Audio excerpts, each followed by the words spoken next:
방송에서 제공하는 부동산 정보는 투자 판단에 대한 조언입니다. 방송에서 제공하는 부동산 물건의 가치, 가격 상승 및 가격 하락에 대해서는 방송사에서 보장하지 않습니다.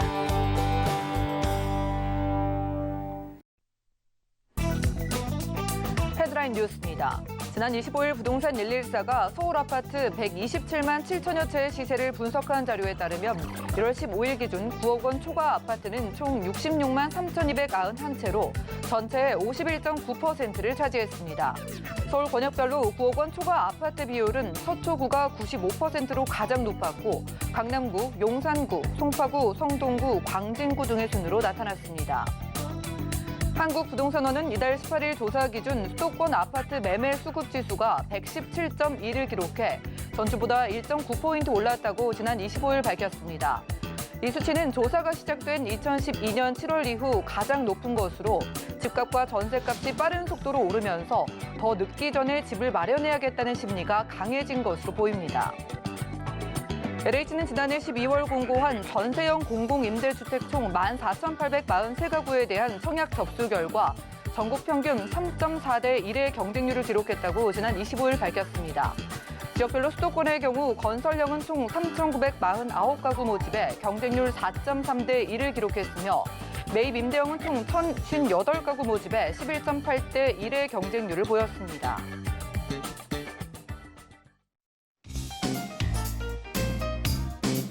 안녕하세요. 손에 잡히는 부동산 정보, 부동산 올인원의 민채합니다. 정부가 고가 아파트의 기준으로 삼는 9억 원 초과 아파트가 서울과 수도권에서 꾸준히 증가했다고 합니다. 정부는 지난 12, 16 대책을 통해서 규제 지역에서 15억 원이 넘는 아파트의 대출을 전면 금지했고요. 9억 원 초과분에 대해서도 LTV를 축소했는데요. 조사 관계자들은 이 대출이 어려운 고가 아파트 대신에 중저가 아파트로 수요가 몰려들면서 또다시 고가 아파트가 늘어날 것을 우려하고 있다고 합니다. 오늘 부동산 올인원과 함께 하시면서 맞춤 투자 계획 세워보시고요. 전화, 문자 가능합니다. 모든 궁금증은 02-3153-2668번 하고요. 또 문자 번호 013-3366-0110번으로 많은 연락 주시고요. 유튜브로도 보실 수가 있겠습니다. 유튜브 검색창에 서울경제TV 실시간이라고 검색하시고 아래 실시간 스트리밍 클릭하시면 휴대폰으로도 바로 보실 수가 있겠고요. 저희가 제공해드린 정보는 전문가들의 조언일 뿐 해당 부동산의 가치와 수익률을 보장하지 않는다는 점도 기억 부탁드릴게요. 본격적으로 출발합니다.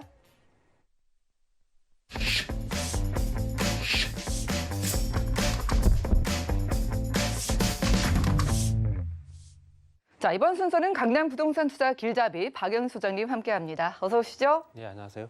네, 반갑습니다. 자, 이제 부동산 소식이 뉴스 기사의 천면을 장식하는 게 어색하지 않은 시장이 됐습니다. 그만큼 많은 분들이 꾸준히 부동산에 관심이 많으신데요. 자, 그래서 오늘은 이 시장의 흐름에 따라서 무주택자 또 다주택자가 어떻게 좀 변화하고 있는지를 살펴신다고 하네요. 이슈 진단 확인해 보시죠. 네, 집이 있는 사람, 없는 사람 이렇게 딱딱 구분이 되어 가고 있는 시장 같습니다. 실제적으로 집이 없는 사람들은 집을 사기 위해서 지난 4년 동안 정말로 애를 많이 쓴 거로 보여지고요.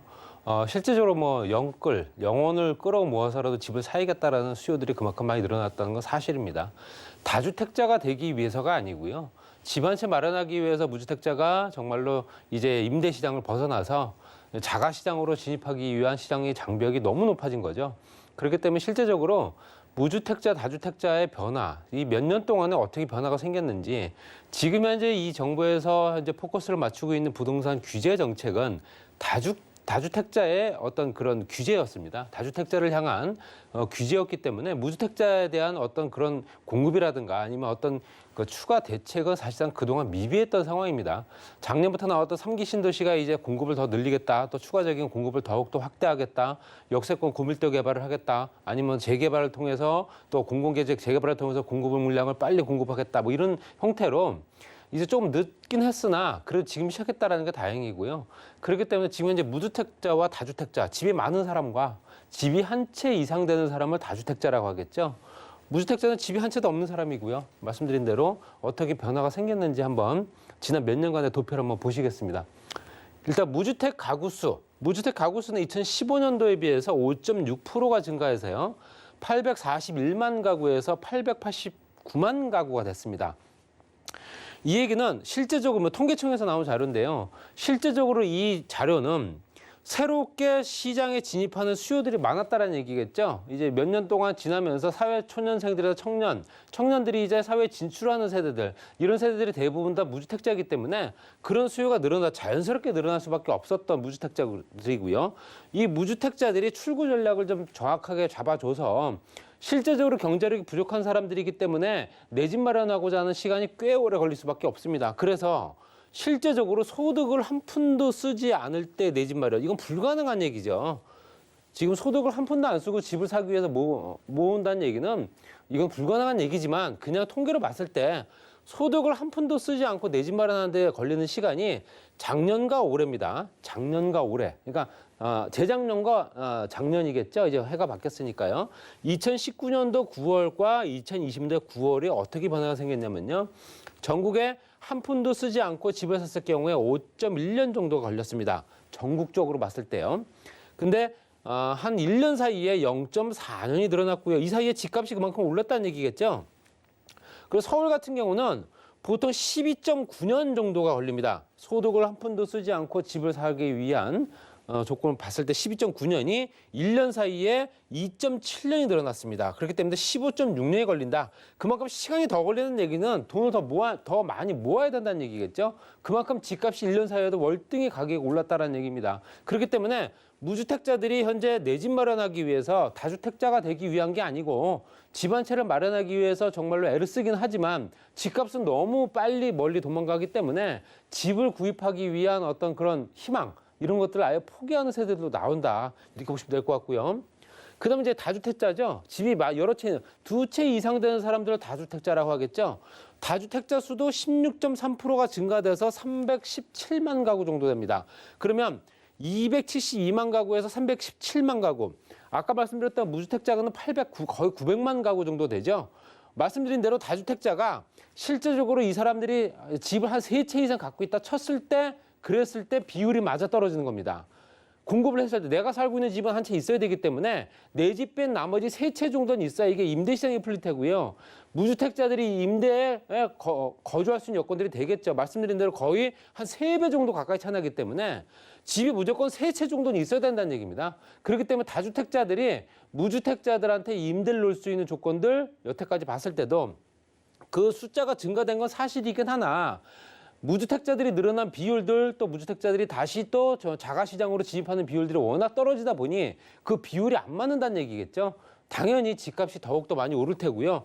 무주택자는 집을 사기 위해서 애를 쓸 수밖에 없는 상황이긴 하지만 멀리 보이는 정말로 이게 실현 가능할까라는 생각까지 할 수밖에 없다는 얘기겠죠.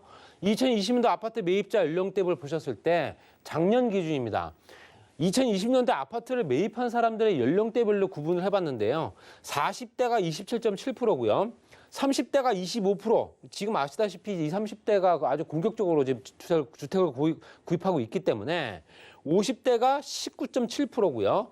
60대가 12.7%, 70대 이상은 뭐 6.3% 정도 되기 때문에 아주 미미합니다. 그렇지만 20대 이하가 첫 5%대 진입을 했습니다. 5.4%. 그러니까 20대와 30대를 합치게 되면 실제적으로 거의 30%, 40대 수치보다 높다는 얘기겠죠. 말씀드린 대로 이 사회 초년생들 현재 이제 직장을 처음 마련을 해서 이제 사회 첫 진입을 하는 시장 어떤 그런 사회에 관련 어떤 그런 부분들 또는 이런 직장을 처음 잡아서 이제 집을 구입하기 위해서 애를 쓰는 시점이긴 하나 경제력은 떨어지기 때문에 당연히 구입할 수가 없죠. 그렇지만 20, 30대 비율이 높아졌다는 얘기는 지금 현재 집값이 올라가는 비율을 따지다 보니 내가 10년 후에, 20년 후에 과연 집을 살 수 있을까라는 생각을 할 겁니다. 그렇기 때문에 온갖 수단을 동원해서라도 부모님한테 도움을 받던 여러 가지 여기저기서 지원을 받던 대출을 받던 해서 집을 무조건 사야겠다라는 세대가 그만큼 많이 늘어났다는 얘기죠. 물론 20대 이하에서는 실제 증여에 관련된 그 비율도 많이 높아지긴 했으나 실제 증여 비율보다는 정말 자가 구입을 하기 위해서 애를 쓴 비율이 더 높다는 건 꼭 알고 계셔야 됩니다. 그렇기 때문에 이름을 따졌을 때는 20, 30대가 현재 40대, 50대 정말로 현재 경제활동을 왕성한 세대들보다도 더 높은 수치를 나타내고 있다라는 내용을 다시 한번 말씀드릴 수 있고요. 연도별로 무주택 가구 수가 어떻게 되는가 봤더니 2015년도와 2019년도 쭉 봤을 때 말씀드린 대로 840만 가구에서 888만 가구 정도 됩니다. 거의 한 40만 가구 이상 늘어난 거고요.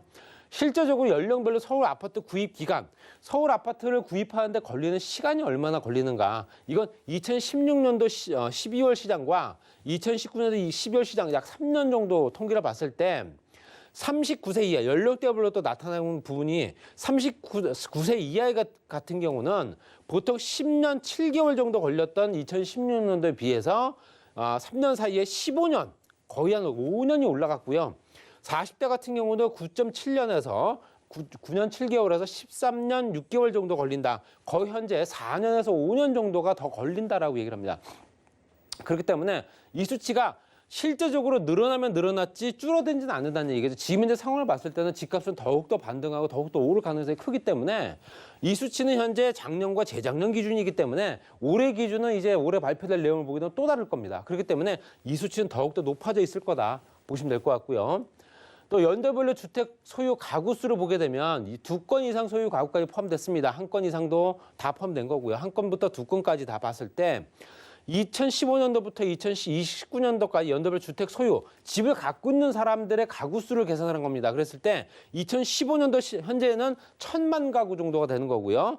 2건 이상, 2채 이상 갖고 있는 사람들은 보통 272만 가구 정도 됩니다. 그리고 2010년도는 그 수치가 조금씩 늘어나기 시작하면서 2017년도부터 아주 가파르게 상승을 하고 있죠. 그래서 실제적으로 2017년도에 1,100만 가구가 됐고요.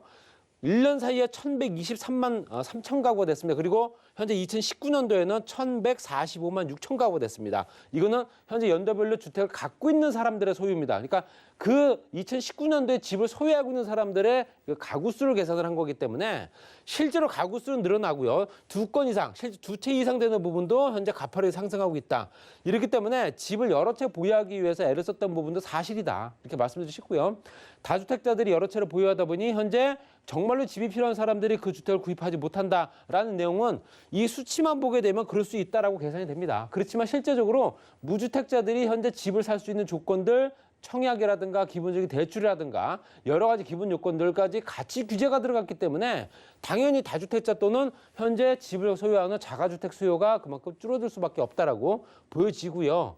전국의 주택 소유 건수 변화를 보게 되면 주택을 소유하게 되면 실질적으로 이제 거래를 하게 되고 거래 건수가 늘어날 수가 있죠. 현재 5건 이상부터 이제 한 건부터 5건 이상까지 봤을 때 2015년도에는 현재 5건 이상이 790만 가구 정도 됐습니다. 그렇지만 2019년도에는 현재 828만 가구 정도, 31만 가구 늘어났다. 현재 5건 이상, 현재 실제적으로 집을 5채 이상 갖고 있는 사람들이 그만큼 더욱더 많이 늘어났다는 얘기고요. 거기에 봤을 때도 수치로 봤을 때는 3건, 2건, 1건 비했을 때 2만, 3만, 9만, 29만 가구 정도가 현재 건수별로 봤을 때 이만큼의 수치가 늘어났다고 보시면 될 것 같습니다. 그래서 2019년도 시장까지는 계속 주택 보유하고 있는 숫자가 그만큼 더욱더 많이 늘어난 상황이고요.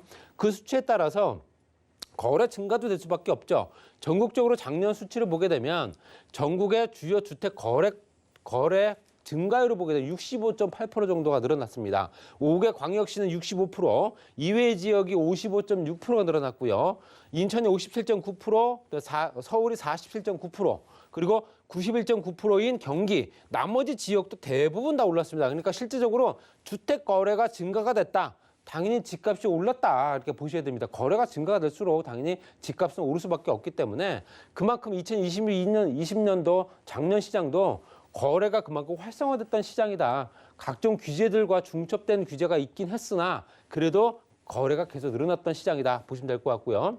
수도권의 주택 소유 건수 변화도 말씀드린 대로 수도권 지역만, 아까 전국을 말씀드렸고요. 수도권 지역만 보시게 되면 말씀드린 똑같은 형태로 높아지고 있습니다. 그래서 주택을 현재 5채부터 1채까지 갖고 있는 5건 이상에 관련된 내용을 보더라도 계속 현재 다주택자들의 수는 늘어나고 있었다라고 수치를 보시면 될 것 같고요.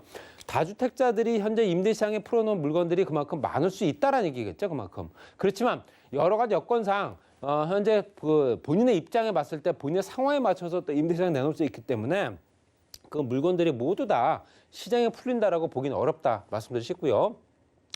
또 전국 연령대별 무주택 가구 수를 보게 되면 연령대별도 30세 미만부터 80세까지 좀 보시게 되면 2015년도와 19년도 약 4년 정도 그래프입니다. 봤을 때 30세 미만 같은 경우는 2019년도에 실제적으로 무주택 가구 수는 30세 미만은 더욱더 많이 늘어난 상황이고요. 30세부터 39세까지는 거의 동등합니다. 비례가 똑같죠, 거의. 현재 그 40세와 49세는 오히려 현재 전국 연령대를 봤을 때 무주택 가구 수는 오히려 좀 줄어들었습니다. 40세에서 49세는요. 그리고 50세에서 59세가 실제적으로 현재 집이 없는 무주택 가구 수 늘어났다 보시면 될 것 같고요. 당연히 매도를 어떤 이유든 간에 매도로 서둘 수밖에 없는 상황이 될 수밖에 없었고요. 또 2019년도, 2018년도부터 해서 굉장한 규제들이 들어갔었기 때문에 이 사람들이 집을 현재 팔고 무주택자가 된 비율도 그만큼 많이 늘어났다. 규제 때문에 무주택자 수들도 늘어났고요. 새롭게 진입한 무주택자 수까지 합쳐지니까 당연히 그 수요를 감당하지 못하는 겁니다. 여러 가지 여건들이 집값을 계속 끌어올리는 요인들이 아주 복합적으로 작용을 하고 있다 보시면 될 것 같고요.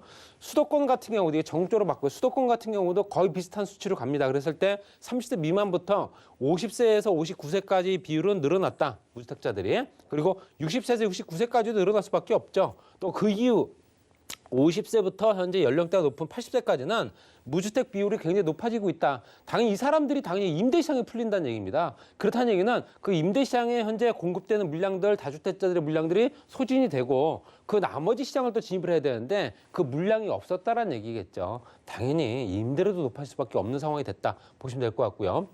여러 가지 여건들이 변화가 되고 집이 많은 사람들, 없는 사람들, 이런 사람들을 통계를 잡았을 때 현재 목표를 잡아야 될 방점은 무주택자들이 집을 살 수 있는 방법을 빠르게 개선을 해줘야 된다는 얘기입니다. 다주택자들은 어찌됐든 두세 채 이상 보유한 사람들이기 때문에 이 사람들한테는 고가의 주택에는 세금을 부과하는 게 맞습니다. 그렇기 때문에 여러 가지 여건들을 무주택자 쪽으로 포커스를 맞추어서 그 사람들이 현재 사회에 또 자가 시장에 진입할 수 있는 방법을 수월하게 만들어주는 게 집값 안정에 도움이 되지 않을까 이렇게 말씀드리면 정리하겠습니다. 네, 이슈 진단 시간이었습니다. 양극화가 커지고 있습니다. 무주택자도 많아지고 다주택자도 많아지고 있다고 하는데요. 정부의 규제에 불안함을 느끼신 분들이 정말 많아서 무리를 해서라도 내 집 마련 매수에 나서면서 수도권까지 매수 심리가 번지고 있다고 합니다.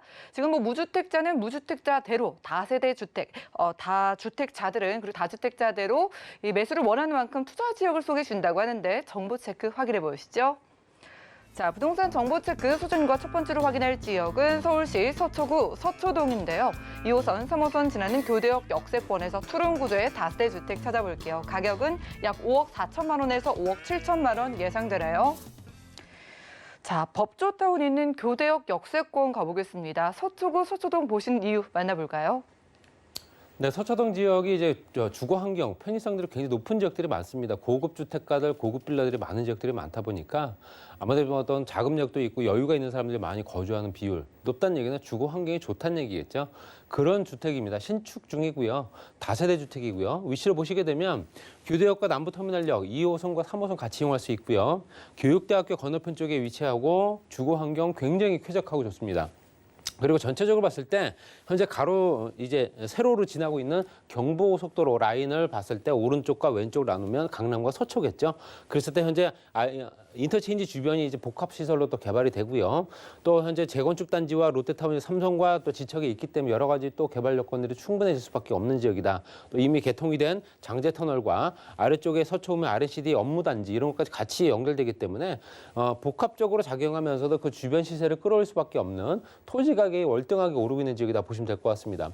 또 그 주변은 실제적으로 그 주변의 생활 환경 자체가 어떤 편의성도 많이 제공되지만 환경 자체가 또 쾌적하다라고 말씀드렸죠. 그 이유가 주변에 초등학교, 중학교, 고등학교 이 명문 학군들이 이제 포진하고 있습니다. 서초고등학교, 서울고등학교, 상무고등학교 등 여러 가지 학군들이 포진하고 있다는 얘기는 주변 시장에 실질적으로 유해시설들이 없다는 얘기고요. 그만큼 생활하기가 워낙 쾌적한 조건을 만들어준다는 얘기입니다. 그렇기 때문에 이 주변이 주거 편의성은 상당히 높은 지역이다 보시면 될 것 같고요.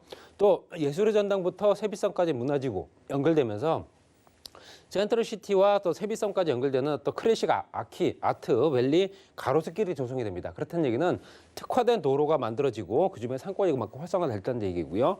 또 복합적으로 진행되고 있는 현재 법원단지와 또 그 주변의 예술의 전당 또 그 주변에 있는 뭐 종합병원이라든가 이런 편의시설들이 워낙 좋기 때문에 이런 것들 따라서 앞으로 추가적으로 가격 상승 여력이 충분하다 보셔야 되고요.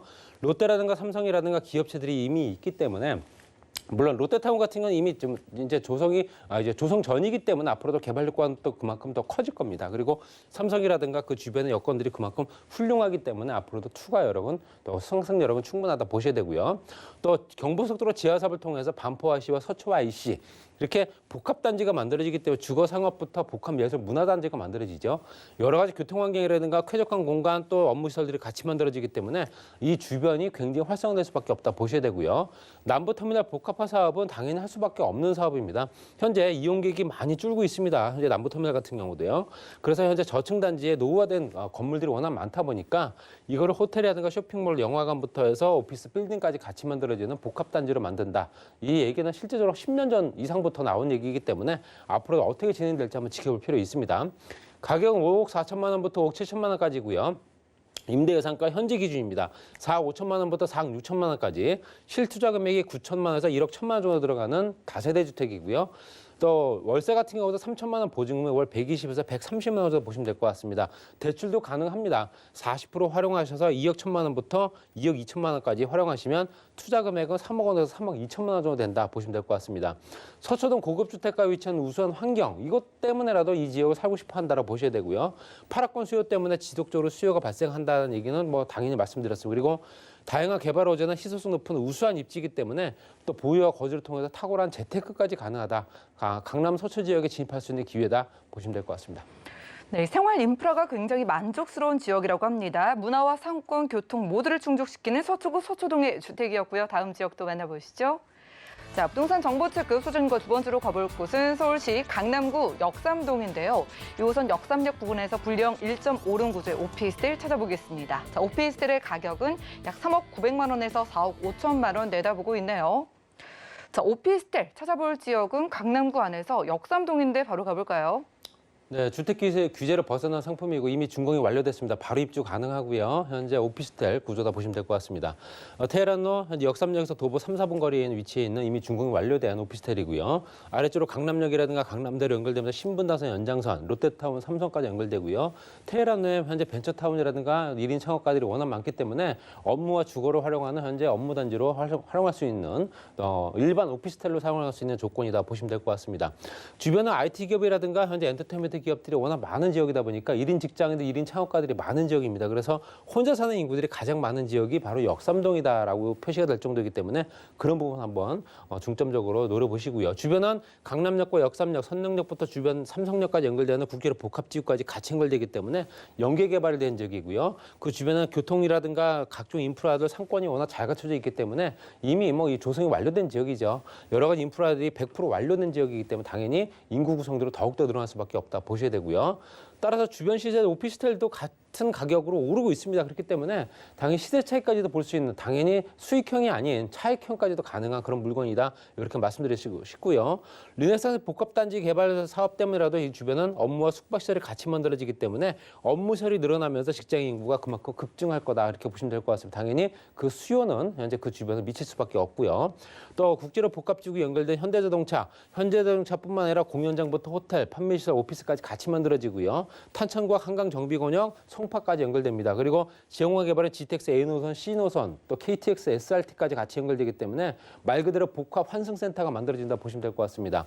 여러 가지 여건들이 지역공간 개발, 또 현재 연계 개발되는 부분은 삼성역부터 강남역까지 역세권 고밀도 개발 말씀 들으셨을 겁니다.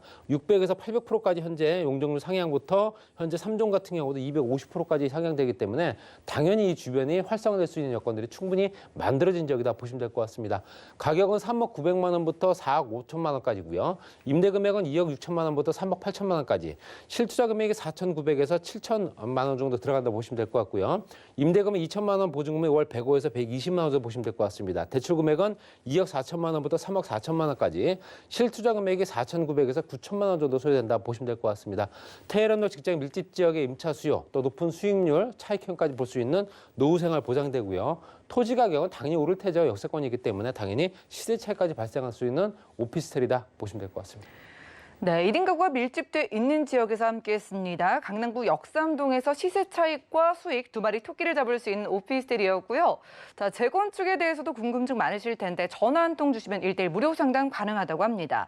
서울 재건축의 규제 완화 가능성에 대해서 매주 수요일과 토요일 오후 2시부터 1:1 무료 상담이 진행된다고 하니까요. 02-3153-2668번으로 많은 전화 주시고요. 소장님과는 인사 나눌게요. 고맙습니다.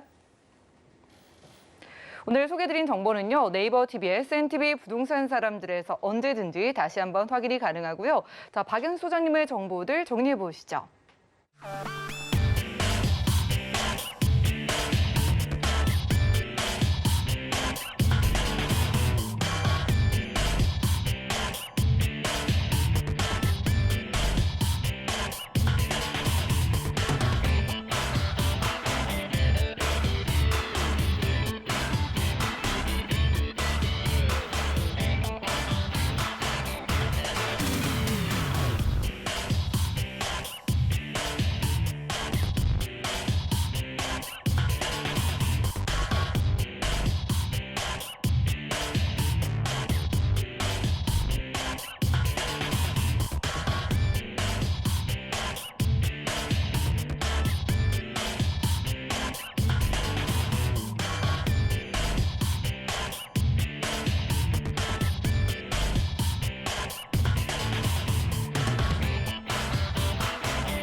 부동산올인원 분야별 시장 동향 안내입니다. 대출 관련 기준금리 동향 소식입니다. 1월 15일 한국은행 금융통화위원회가 자산시장 과열 우려가 높아지고 있지만 현재 경제 불확실성이 높은 만큼 연 0.5%인 기준금리를 동결한다고 밝혔습니다. 또한 은행연합회는 지난해 12월 기준 신규 취급액 기준 코픽스는 연 0.9%로 전월 수준을 유지했습니다. 1월 전국의 주택사업 경기 실사지수는 85.2로 전월 대비 11.2포인트 상승했습니다. 정부가 추진하는 공공주도 사업의 추진이 가시화되면서 해당 사업을 추진할 여건이 되는 지역을 중심으로 주택사업 경기에 대한 기대감이 형성되는 모습입니다. 부동산올인원 시청자 참여 방법입니다. 02-3153-2668번으로 전화 주시거나 013-3366-0110번으로 상담 원하시는 내용을 문자로 남겨주시기 바랍니다. 방송이 끝난 후에는 서울경제TV 홈페이지와 네이버 TV의 SNTV 부동산 사람들을 통해 시청자 참여가 가능합니다.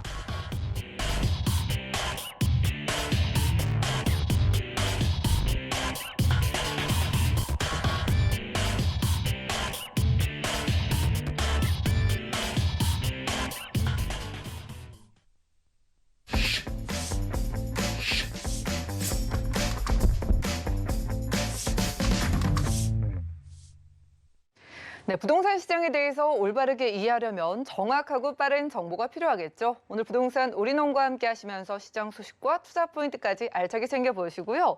자, 오늘은 부동산 길잡이 김우재 이사님 나와주셨습니다. 어서 오시죠. 네, 안녕하세요. 네, 반갑습니다. 자, 계속해서 시장의 불안이 너무나 커지다 보니까 정부가 올해 들어서 본격적으로 이 공급 카드를 꺼내 들었습니다. 이로 인해서 또 그동안 좀 막혀 있었던 소규모 정비 사업도 활기를 띨 것으로 기대가 되는데요. 자, 이 어떤 내용인지 그리고 시장에 어떤 영향을 미칠지까지 이슈 진단 통해서 확인해 볼게요. 네, 오늘 준비한 시간은 바로 정부의 공급 규제 정책이 이제 변화하고 있다. 특히 이제 소규모 주택으로 변모하고 있는 모습을 한번 살펴보는 시간 갖도록 하겠습니다. 특히 이제 공급이 되기 위해서는 주택에서 이제 크게 세 가지 부분을 고려하셔야 될 것 같습니다. 특히 이제 용적률과 관계되는 건물 높이가 높아져야 된다는 점. 두 번째는 그다음에 이제 일조권, 이렇게 햇빛을 얼마만큼 침해하지 않는 범위, 어디까지 이제 규정을 할 건지 그런 부분을 염두에 보실 필요가 있겠고요. 그다음에 이제 세 번째는 주차의 어떤 법정 허용 대수인데 그 주차 대수는 이제 1번과 2번이 마무리가 됐을 때 이제 세대수가 확정이 된 다음에 나오는 문제이기 때문에 추후에 이 부분이 결정이 된다면 이제 주차 대수까지 이제 확정이 될 거라고 보고 있습니다. 더군다나 최근에 이제 정부 국토부의 규제로는 이제 토지의 어떤 용도 정도를 상향하면서 이제 법정 기준으로 이종 보통 지역이 이제 250%까지 이제 용적률이 올라가게끔 만들었는데 서울시 조례에서는 최고 건물 높이가 7층까지만 이게 그 혜택을 주기 때문에 이런 부분이 막혔는데 바로 이런 부분을 그 뚫어주기 위해서 이제 바로 이제 심의 규정이 이제 새롭게 바뀌고 있다. 그래서 그런 부분을 한번 짚어보도록 하겠습니다. 첫 번째 우리가 이제 알아볼 내용은 바로 소규모 주택 정비 사업에 이제 층수 완화가 됐다. 이로 인해서 이제 사업이 활성화될 것이다. 이런 내용입니다. 기존에 이제 다세대 빌라라고 하는 그 건물을 잘 살펴보시면 주차장을 포함을 해갖고 이제 7층까지 이제 건물을 만들어진 모습을 볼 수가 있겠는데요. 이제 여기 이제 정부에서 인센티브를 그 제공을 하면서 그 최저 이제 10층에서 이제 최고 15층까지로 굉장히 높게 건물이 이제 높이 올라가는 모습 살펴볼 수가 있겠습니다. 그래서 이제 조례가 이제 이 부분은 관건인데요. 그런 조례가 이제 최고 높이가 이제 7층을 이제 완화하고 그 이상으로 건물로 높이 올라갈 수 있게끔 지금 이런 조례를 만들고 있다는 점, 그러면서 심의 규정이 바뀌고 있다는 점을 주목해 보실 필요가 있겠습니다. 과거 이제 이런 유사 사례가 한번 있었습니다. 과거에는 주차장 포함해서 그 6층 건물이라고 보시면 좋겠는데요. 그 2015년 이전의 건물 같은 경우에는 대략 그 1층에서 그 5층까지 건물을 이루고 있는 경우가 굉장히 많았습니다. 하지만 이제 그 각 지자체의 조례의 변경을 통해서 한층 더 높게 6층에서 7층으로 올라가게 되면서 굉장히 사업성이 확보된 모습을 볼 수가 있겠는데요. 이로 인해서 나타난 결과가 어떤 결과가 있었냐면 바로 이제 매도자와 매수자의 어떤 평평한 균형점이 깨지게 되면서 그 매도자의 입장에서는 좋은 가격에 그 부동산을 팔 수가 있었고요. 매수자 입장에서 이제 사업성이 확보가 되다 보니까 굉장히 어떤 그 손바뀜이 활발하게 일어나면서 굉장히 민간 위주의 주택 공급이 굉장히 활성화됐던 모습을 볼 수가 있겠습니다. 이번에 나온 대책은 바로 이제 그거의 3배라고 볼 수가 있겠는데요. 그 민간 임대 주택을 이제 5에서 10% 정도 그 해당 그 건물의 5에서 10% 정도를 반드시 그 부과를 한다고 그러면 이제 이렇게 인센티브 혜택으로 바로 이제 10층에서 15층까지로 이제 건물 높이가 올라가기 때문에 굉장히 그 어떤 파급 효과가 클 수 있다라고 기대해 보시면 좋을 것 같습니다. 다음은 이제 두 번째 계획인데요. 바로 이제 획기적인 주택 공급을 위해서 일조권 제한을 푼다는 이야기입니다. 특히 이 부분은 굉장히 찬반이 굉장히 극명하게 나타난다고 볼 수가 있겠는데요. 일조권 사사원 제한에 대한 규정은 바로 이제 건축법 제61조에 나와 있고요. 이로 인해서 이제 베란다라는 부분이 생기게 되고요. 그다음에 이제 건물과 건물 사이에 인동 거리가 이제 생기게 되는 겁니다. 바로 이제 일조권 그 어떤 제한을 풀게 된다면 바로 이제 그 사선 제한이 없어지면서 베란다 부분이 이제 건물로 완전한 건물로 이제 인정할 수가 있게 되고요. 그다음에 건물과 건물 사이의 간격이 굉장히 줄어드는 모습 볼 수가 있겠습니다. 쉽게 설명드리고자 한다면 그 일반 주택지에서 이제 상업지역, 역세권, 특히 이제 지하철 나오시고 바로 앞에 있는 건물을 보시면 굉장히 높은 건물이 빽빽하게 들어선 모습 볼 수가 있겠는데요. 바로 일반 주거지도 바로 그런 모습을 갖출 수 있다. 바로 그런 내용을 말하는 겁니다. 그래서 이제 신규 어떤 공급자의 입장에서는 굉장히 이제 활성화할 수 있는 기대 효과가 크고요. 정부에서도 지금 공급에 대한 어떤 그 실적물과 결과물을 만들기 위해서 이런 어떤 대책을 내세우지 않았나 싶습니다. 근데 제가 한 가지 당부드리고 싶은 말씀은 바로 이제 신축 같은 경우에는 이런 혜택을 받겠지만 과거에 예전에 만들어졌던 구축 건물 같은 경우에는 특히 베란다 확장 세대가 있습니다. 그래서 지금도 아직까지 피해를 보고 있는데 바로 이런 그 어떤 피해에 대한 피해를 보고 있는 워낙 가구 수가 많기 때문에 이런 부분도 합당하게 어떤 조정하면서 특히 이제 양성화를 통해서 이런 부분을 구제할 수 있는 방안이 있습니다. 그래서 이런 부분도 같이 함께 고려하면서 이런 내용이 좀 더 모든 사람들이 다 폭넓게 혜택을 받을 수 있도록 이렇게 잘 그 규제 조치가 만들어지면 좋겠습니다. 그래서 이런 일조권 제한이 풀리게 된다면 기존의 어떤 주택 면적에서 약 4분의 1 정도 이상을 더 많은 주택을 공급할 수 있다고 하니까 굉장히 공급 활성화 측면에선 굉장히 좋다라고 보시면 좋을 것 같습니다. 다음은 이런 그 내용의 그 결과물로 인해서 어떤 내용들이 나올 수 있는지 한번 알아보는 시간 갖도록 하겠습니다. 특히 이런 그 규제 조치가 풀리게 된다면 지금 이제 가장 이슈화되고 있는 게 바로 이제 그 공공 재개발도 있겠고요. 무엇보다 이제 다세대 주택 같은 경우에는 역세권, 고밀도 개발과 그다음에 이제 가로주택 정비 사업 등이 이제 구체화되는 모습 볼 수가 있겠습니다. 특히 이제 서울 인근에 그 다니다 보면 이제 실제로 이제 가로주택 정비 사업이 활성화돼 갖고 추진되고 있는 지역을 굉장히 많이 볼 수가 있겠는데요. 앞으로 그런 모습을 더욱더 많이 볼 수 있다는 점 말씀드리고 싶습니다. 무엇보다 이제 여기서 주목하실 부분은 바로 이제 역세권의 범위를 말씀드리고 싶은데요. 기존의 역세권의 범위가 전철역에서 바로 이제 도보로 250m 되는 거리를 역세권이라고 했는데 최근에 그 정부의 어떤 그 방안은 바로 250에서 두 배 늘어난 500m까지 이제 그 역세권의 범위를 넓히고자 합니다. 더군다나 지하철과 지하철의 거리를 잘 환산해 보시면 대략 한 500m에서 1,500m 정도 되는 거리에 있습니다. 그래서 평균 약 1km 정도를 잡으면 좋겠는데요. 바로 이제 지하철과 지하철 사이에 이제 거리를 약 1km라고 가정하면 바로 절반은 바로 500m입니다. 근데 공교롭게도 이제 역세권의 범위 500m와 일치하는 모습 볼 수가 있겠습니다. 그래서 이런 규제가 완화가 되면서 역세권의 범위를 같이 함께 생각을 해보시면 바로 이제 대부분의 지역이 특히 전철을 끼고 있는 500m 이내의 지역은 모조리 해당이 된다라고 보시면 좋겠습니다. 그래서 이제 이런 그 결과물에 그 영향을 받을 수 있는 게 바로 이제 소규모 주택이 이제 활성화된다는 점, 그로 인해서 이제 해당 지역에 이제 손바뀜이 굉장히 활발하게 나타날 수 있다는 점 알아볼 수가 있겠습니다. 특히나 이제 이러면서 토지 가격도 오르게 되고요. 그다음에 부동산 가격과 임대가 가격이 상승하는 그런 모습이 올해도 마찬가지로 작년에 이제 임대차 입법으로 인해서 어떤 상승의 모멘텀 역할을 해줬는데요. 이번에는 올해 2021년은 특히나 다세대 주택 같은 경우에는 바로 이런 정책의 기조로 인해서 다시 한번 상승의 모멘텀이 될 수 있다라고 정리할 수 있겠습니다. 네, 이사님과 이슈 진단 시간 함께했습니다. 이 소규모 주택 공급 활성화, 공공 재개발 재건축 뭐 한 축으로 생각하시면 되겠고요. 자, 이 규제를 일부 풀어주는 대신에 그에 따른 조건들이 있겠죠. 하지만 확실히 이 지역의 집가를 끌어올리고 개발에도 영향을 미치는 만큼 꾸준히 좀 함께 살펴보시면 좋을 것 같습니다. 저희도 이어지는 정보 체크 시간에 개발이 기대되는 지역 가볼게요. 첫 번째 확인해 보시죠. 자, 부동산 정보체크 이사님과 첫 번째로 가볼 곳은 서울시 영등포구 양평동 4가인데요. 9호선 선유도역 역세권에서 투룸구조 다세대 주택 찾아보겠습니다. 가격은 약 3억 6천만 원에서 3억 7천만 원 예상되네요. 자, 서울 안에서 대표적인 중공업 지역 하면 딱 떠오르는 게 이 영등포구인데요. 확실히 이 지역만의 특징이 있어 보이는데 입지 조건부터 볼까요?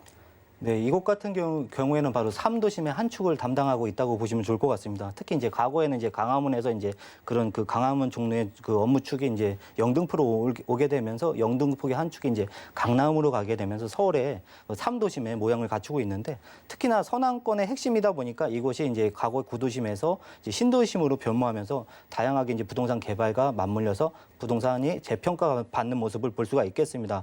무엇보다 이곳 같은 경우에는 그 강남과 마포에 이어서 세 번째로 1인 가구와 2인 가구의 증가폭이 굉장히 두드러지는 곳이라고 볼 수가 있겠습니다. 이로 인해서 이제 임대주택의 가격도 또한 굉장히 많아지고 소형주택의 가치가 계속적으로 올라가는 모습 확인해 볼 수가 있겠습니다. 다음 지도를 살펴보시면요. 특히 이곳 같은 경우에는 그 서울을 순환하는 바로 지하철 2호선을 바로 이제 그 2호선을 끼고 있고요. 무엇보다 이제 강남과의 접근성이 굉장히 좋은 9호선을 가지고 있는 당산역 바로 역세권이라고 볼 수가 있겠습니다. 또한 이제 선유도역까지도 굉장히 쉽게 접근하기 가능하기 때문에 역세권의 특징을 가지고 있을 뿐만 아니라 지도를 잘 살펴보시면 안양천과 바로 이제 한강 옆에 있는 모습을 볼 수 있기 때문에 이곳에 이제 공원의 특징을 가지고 있다라고 보셔도 좋을 것 같습니다. 더군다나 이곳 같은 경우에는 이제 대기업 본사가 많을 뿐만 아니라 이제 다양한 지식산업센터로 인해서 많은 회사가 있기 때문에 정말로 다양한 인프라도 굉장히 많은 모습 볼 수가 있겠습니다. 특히나 이제 대형 마트라든가 백화점 또는 병원 등이 굉장히 잘 갖춰졌기 때문에 정말로 많은 사람으로부터 이제 선호도가 높은 지역이라고 볼 수가 있겠고요. 무엇보다 이제 영등포 뉴타운을 통해서 이곳에 이제 주거 환경 개선과 도심지가 정비되면서 더욱더 인식의 변화가 되면서 가치가 계속적으로 올라가고 있는 모습 살펴볼 수가 있겠습니다. 다음 지도를 살펴보시면요, 이제 직주 근접의 특징을 나타내는 표입니다. 특히 이제 이곳에는 1호선과 2호선, 5호선, 9호선 다양한 노선이 있다 보니까 특히나 이제 5호선을 활용하시게 되면 마곡, 여의도, 공도, 강화문과의 어떤 접근성, 그다음에 이제 2호선과 9호선을 활용하시면 강화문 또는 이제 가산 디지털밸리와 그 지밸리 또는 이제 상암동까지도 정말로 쉽게 그 접근이 가능한 아주 뛰어난 지역이라고 설명드릴 수 있겠습니다. 네, 영등포구 양평동 4가를 찾아보고 있습니다. 이 서남권의 핵심 지역인데요. 정말 많은 분들이 부동산을 찾으시면서 이제 좀 저평가돼 있으면서도 개발 호재가 확실하게 기대되는 곳을 원하시는데 영등포구 쪽 개발 호재 볼까요? 네, 아무래도 그 바로 인접한 양평동에 인접한 서부간선도로의 그 지하 사업을 볼 수가 있겠는데요. 그 안양천 유후부지를 그 옆에 두고 있기 때문에 어떤 그 제한이 없습니다. 그래서 개발 속도가 굉장히 빠르다. 그래서 올해 그 완공을 목표로 계속적으로 지금 공사가 진행 중에 있는 사업이라고 볼 수가 있겠는데요. 안양천 옆에 있다 보니까 이곳은 바로 지하로 이제 고속도로를 만들고요. 그다음에 그 위로는 이제 지상으로 공원을 만들기 때문에 굉장히 접근성이 좋아진다는 점, 그로 인해서 더욱더 부동산 가치가 좋아질 수 있다는 점 예를 들면 만들 수가 있겠고요. 다음은 이제 재물포길 지하 사업을 볼 수가 있겠습니다. 특히 이곳 같은 경우는 바로 이제 인천과 부천의 수도권에서 이제 여의도까지의 접근성이 굉장히 막히는 구간인데 이곳을 또 이제 도로의 흐름을 좋게 할 뿐만 아니라 이 지상으로는 이제 또 공원을 만들고 있기 때문에 마찬가지로 서부간선도로 또한 마찬가지로 이게 2022년까지 이제 그 완공을 목표로 계속적으로 진행을 하고 있습니다. 그래서 이곳에 그 도로망 사업이나 공원 사업이 조성이 마무리가 된다면 더욱더 이 일대 양평동 일대가 더욱 좋아지는 효과 기대해 볼 수가 있겠습니다. 다음은 신안산선 개통 효과를 볼 수가 있겠는데요.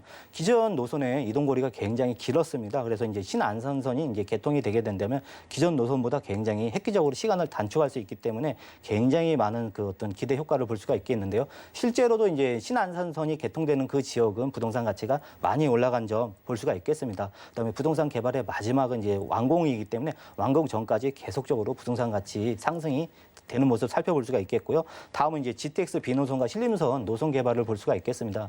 서울에는 정말로 많은 노선이 있지만 그래도 이제 교통으로서 좀 소외된 지역이 있습니다. 그래서 이제 이런 부분을 이제 연결하는 구간이 바로 이제 GTX 비노선과 이제 신림선 노선이라고 볼 수가 있겠는데요. 최근에 이제 신림선 노선이 개통이 된다고 하면서 이제 신림동 일대 그 지가나 부동산 가격이 많이 올라간 모습 볼 수가 있겠습니다. 더군다나 이런 그 유동 인구가 많이 활발하지 않은 지역에서 어떤 철도망이 만들어짐으로써 더욱더 많은 인구가 유입되면서 서로 이제 좋아지는 효과, 특히 이제 부동산 가치가 다시 한번 올라갈 수 있는 그런 내용 기대해 볼 수가 있겠고요. 다음은 이제 초고층 빌딩이 여의도에 바로 이제 등장하는 모습을 살펴볼 수가 있겠습니다. 이제 작년에 이제 완공을 마무리했고요. 이제 파크원 부지를 예를 들 수가 있겠는데요. 특히 파크원 같은 경우에는 NH투자증권에서 오피스 부지 2개를 매입했기 때문에 이곳에 이제 그 대규모 업무 타운과 업무 시설이 들어올 뿐만 아니라 이제 페어먼트 호텔과 이제 현대백화점이 이제 2월에 이제 준공을 오픈을 앞두고 있습니다. 그래서 이 일대가 더욱더 좋아지고 일자리 창출이 굉장히 크다라고 볼 수가 있겠습니다. 마지막으로 이제 우리 살펴볼 수 있는 내용은 바로 이제 그 지리적 입지입니다. 특히 이제 용산과 여의도를 이제 함께 개발하는 그 어떤 계획을 가지고 있지만 한 번 더 한 발짝 앞에서 좌측을 살펴보시면 이제 목동이 있습니다. 이 목동의 신시가지 아파트 단지도 또한 그 재건축을 앞두고 있습니다. 이런 그 재건축 단지와 그다음에 이제 용산의 개발이 이제 마무리되면서 더욱더 좋아질 수 있는 지역이 바로 이제 영등포, 양평동 일대가 되겠습니다. 네, 개발을 봤을 때에도 위치가 너무 좋습니다. 금융의 메카라고 하는 여의도의 호재까지 바로 또 받아볼 수 있는 지역이기도 한데요.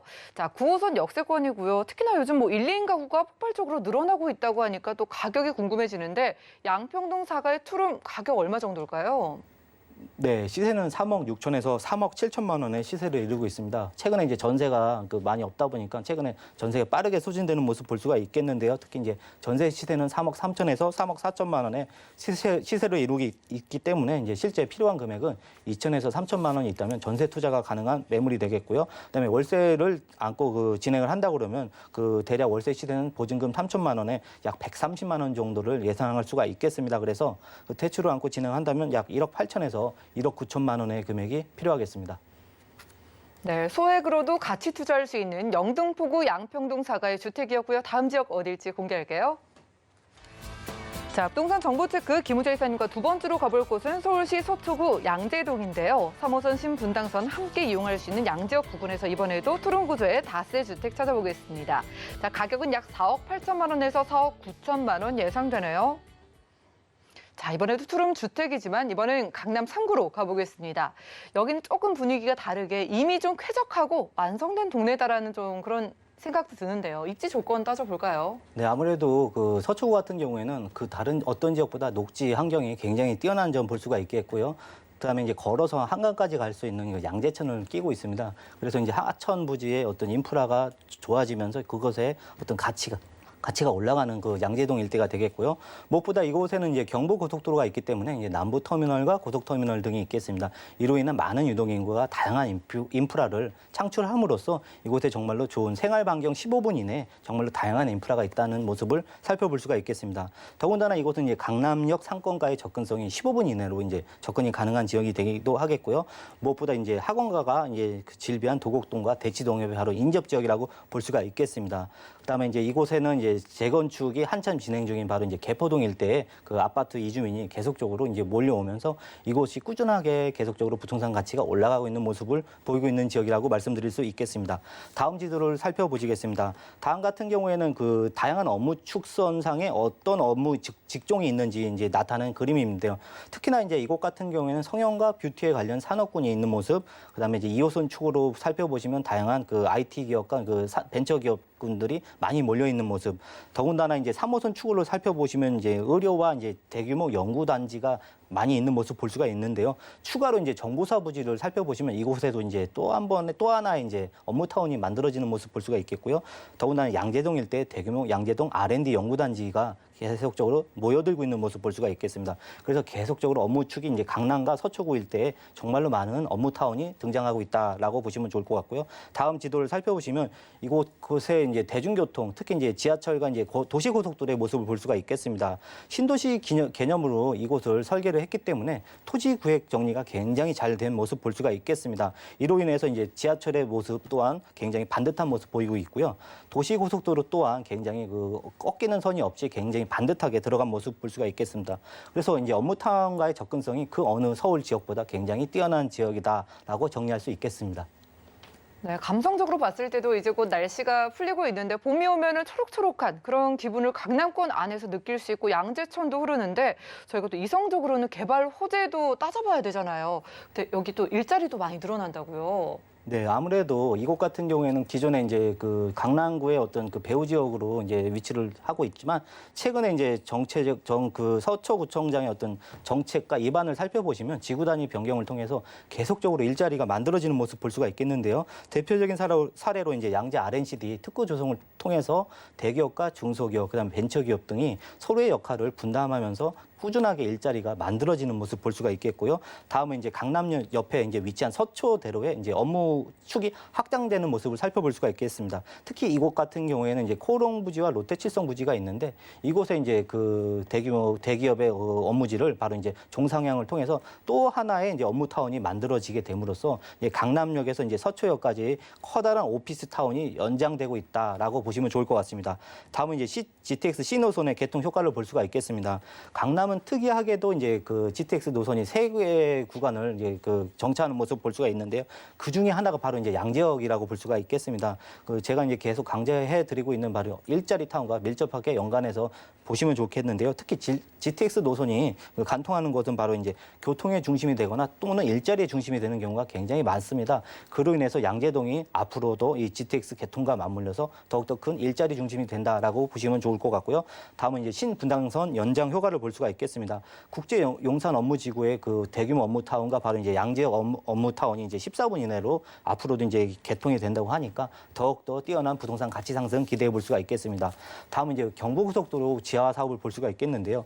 경부고속도로 또한 마찬가지로 이제 서초의 어떤 발전을 이루기도 했지만 이제 이번에는 단절하는 역할을 많이 했는데 그런 어떤 단점을 개선하고 장점으로 승화시키고자 이제 지하는 바로 이제 도로로 그 고속도로로 만들고 지상은 공원과 이제 상업부지와 이제 아파트 시설 등으로 이제 공급을 하게 됨으로써 서초구가 다른 구에 비해서 굉장히 더욱더 좋아지는 효과 기대해 볼 수가 있겠습니다.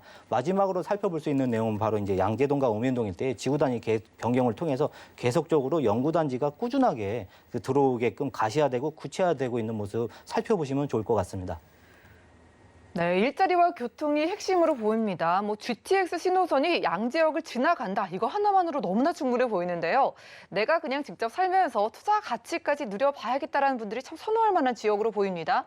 이제 가격만 맞으면 될 것 같은데 양재동 쪽의 투룸 가격 만나볼까요? 예, 투룸 다세대 기준이고요. 4억 8천에서 4억 9천만 원의 시세를 이루고 있습니다. 그다음에 임대 전세가는 바로 4억 5천에서 4억 7천만 원의 그 전세가를 예상해 보시면 좋고요. 그다음에 실제 전세 투자를 할 때는 바로 이제 2천에서 3천만 원의 금액이 필요하겠습니다. 그다음에 이제 월세를 안고 진행을 한다고 가정을 한다면 이제 보증금 5천만 원에 한 130만 원 정도를 예상할 수가 있는데 대출을 안고 진행을 한다면 약 2억에서 2억 3천만 원의 금액이 필요하겠습니다. 네, 강남 3구에서 전세를 활용했을 때 2천만 원부터 투자가 가능한 투룸 다세대 주택이었습니다. 서초구 양재동에서 함께했고요. 오늘 알찬 정보 소개해 주신 김우재 이사님과는 인사 나눌게요. 고맙습니다. 네, 감사합니다. 오늘 소개드린 정보는요. 네이버 TV, SNTV 부동산 사람들에서 언제든지 다시 한번 확인이 가능하고요. 이사님의 정보들 정리해 보시죠.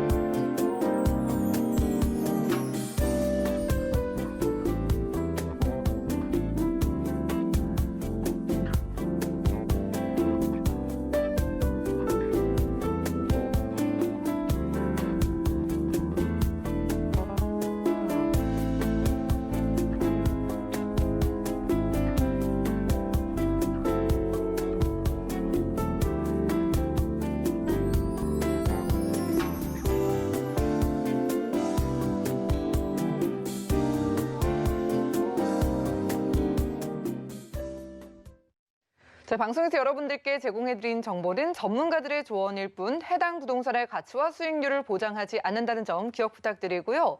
오늘 보신 방송은 서울경제TV 홈페이지 그리고 네이버 TV, SNTV 부동산 사람들에서 언제든지 다시 한번 확인 가능합니다.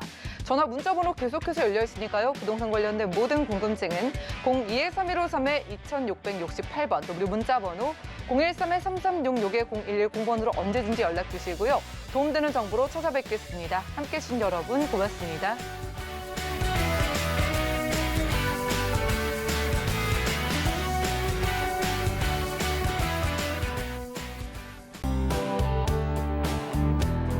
본 방송에서 제공하는 부동산 정보는 투자 판단에 대한 조언입니다.